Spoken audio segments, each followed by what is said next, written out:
Assalamualaikum warahmatullahi wabarakatuh. Saya akan mempresentasikan sistem pendukung keputusan, di mana ini merupakan tugas pertama dari Bapak dosen Sofyan Syahfadli Skom Mkom, di mana sistem pendukung keputusan ini ada beberapa buku referensi. Yang pertama, Decision Support System and Intelligence System, atau sistem pendukung keputusan dan sistem cerdas, Ephraim Turban, J. Aronson, Tingpeng Liang. Edisi Indonesianya penerbit Andi Yogyakarta. Paket perlengkap website www.friendhal.com.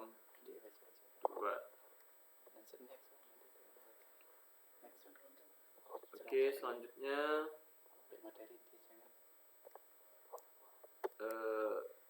Decision Support System.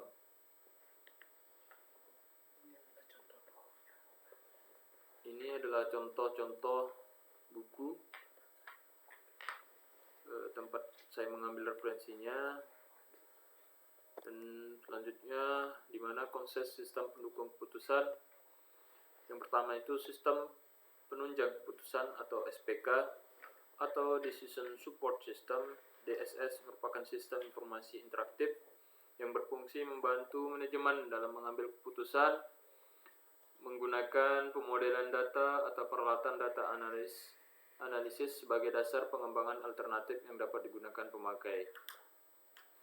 Yang kedua, SPK atau DSS dapat didefinisikan sebagai sebuah sistem berbasis teknologi informasi yang mampu memberikan serta mendukung kemampuan pemecahan masalah atau kemampuan perkomunikasian masalah semi terstruktur dalam suatu organisasi perusahaan.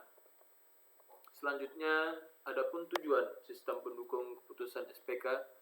Tujuan dari sistem pendukung keputusan SPK adalah membantu manajer dalam pengambilan keputusan atas masalah semi-terstruktur, memberikan dukungan atas pertimbangan manajer, dan bukannya dimaksudkan untuk menggantikan fungsi manajer.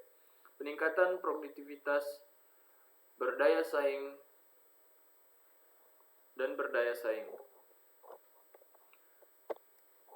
Dan adapun juga komponen sistem pendukung keputusan atau SPK secara umum dibangun oleh 3 komponen besar. Yang pertama ada database management, yang kedua model base, yang ketiga software system atau user interface.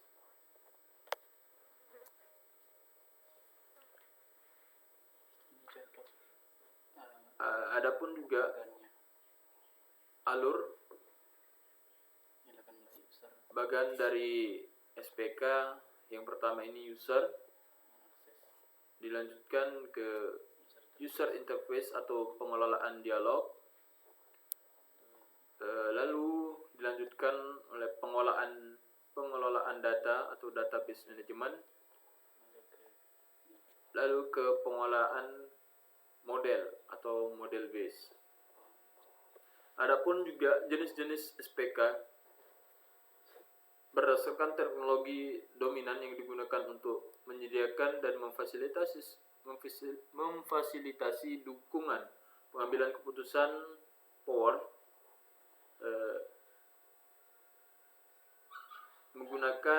mengemukakan bahwa ada 5 kategori SPK berdasarkan hal tersebut, yaitu yang pertama communication driven, kedua data driven,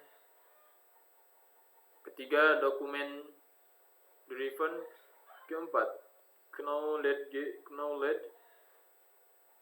driven, dan yang kelima model driven.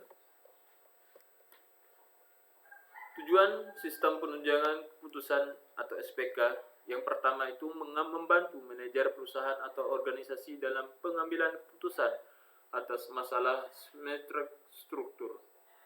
Yang kedua, mendukung pertimbangan manajer dan bukan dimaksudkan untuk menggantikan fungsi manajer. Yang ketiga, meningkatkan efektivitas keputusan yang diambil manajer daripada perbaikan efisiennya. Yang keempat, memungkinkan pengambilan keputusan secara cepat dengan biaya yang rendah.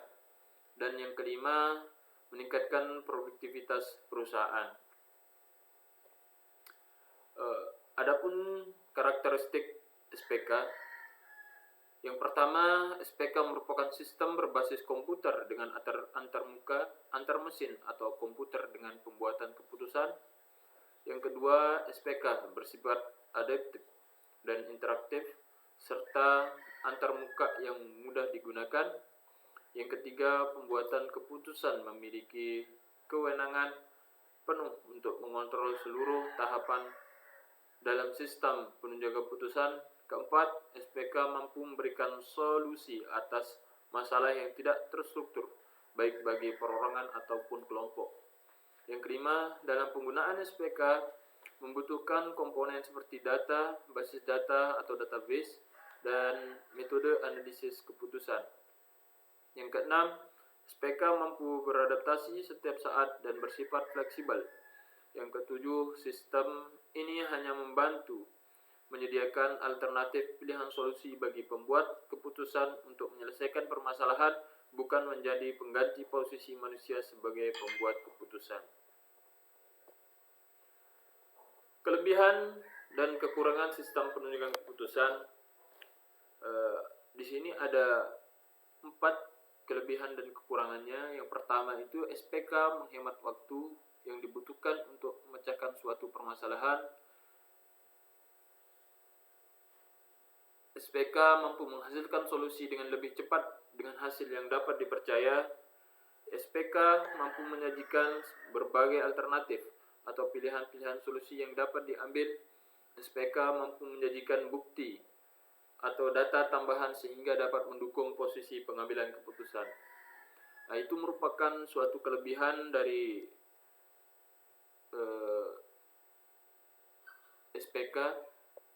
Dan adapun juga kekurangannya, yang pertama adalah hal-hal yang bersifat kemampuan manajemen dan bakat manusia tidak dapat dimodelkan dalam sebuah sistem. Yang kedua, kemampuan SPK terbatas hanya pada bendaharaan informasi atau pengetahuan yang tersimpan. Yang ketiga, kecepatan proses atau performance tergantung pada software dan hardware yang digunakan.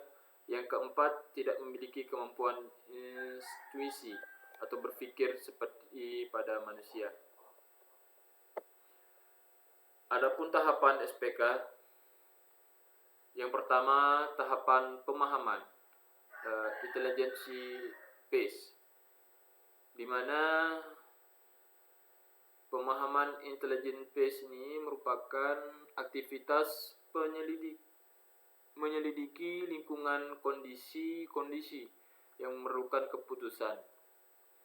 Pembuatan keputusan akan mengumpulkan sejumlah informasi dan data mentah. Kemudian data tersebut diolah dan diperiksa untuk dijadikan petunjuk yang dapat menentukan masalahnya. Tahapan yang kedua yaitu perancangan atau design phase, di mana design phase ini merupakan mengembangkan dan menganalisa arah tindakan yang mungkin dapat dipergunakan dalam menyelesaikan masalah. Hal tersebut merupakan aktivitas dalam memahami masalah untuk menghasilkan cara pemecahan dan untuk memvalidasi dan memverifikasi apakah cara pemecahan tersebut dapat dilaksanakan. Yang ketiga, tahapan pemilihan choice phase, yaitu memilih arah tindakan tertentu dari semua arah tindakan yang ada. Dan yang keempat, tahap implementation phase, di mana tahapan ini yaitu setelah menentukan pilihan arah tindakan, kemudian pada tahap ini dilakukan penerapan terhadap alternatif tindakan yang telah dipilih pada tahap pemilihan.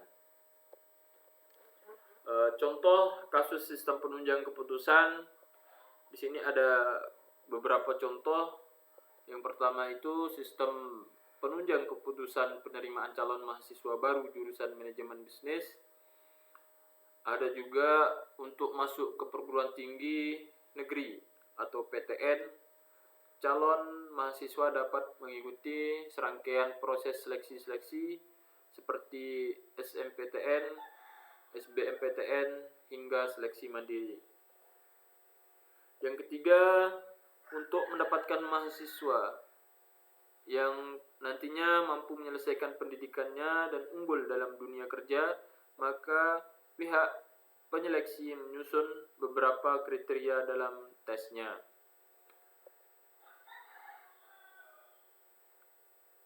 Adapun cara pemecahan masalahnya, untuk mendapatkan mahasiswa yang memiliki minat dalam dunia manajemen bisnis, berikut ini adalah kriteria penilaian yang dilakukan. Yang pertama, menentukan syarat-syarat yang dibutuhkan untuk jurusan manajemen bisnis, yaitu penentuan variabel data yang dibutuhkan, penentuan aspek yang dibutuhkan untuk penelitian, penentuan nilai tertinggi dan nilai terendah. Kemudian akan didapatkan nilai perbandingan nilai tertinggi dan terendah. Yang kedua, dari nilai-nilai tersebut kemudian dikelompokkan dan diseleksi lewat tes potensi akademik atau TPA, tes minat bakat, tes kemampuan dasar sosial, humaniora, sosum, serta ujian keterampilan calon mahasiswa. Nah, itulah sistem penunjang keputusan yang perlu dikembangkan dalam penentuan calon mahasiswa baru. Mungkin itu saja yang dapat saya presentasikan pada sore hari ini. Kurang lebihnya saya mohon maaf. Sekian, assalamualaikum warahmatullahi wabarakatuh.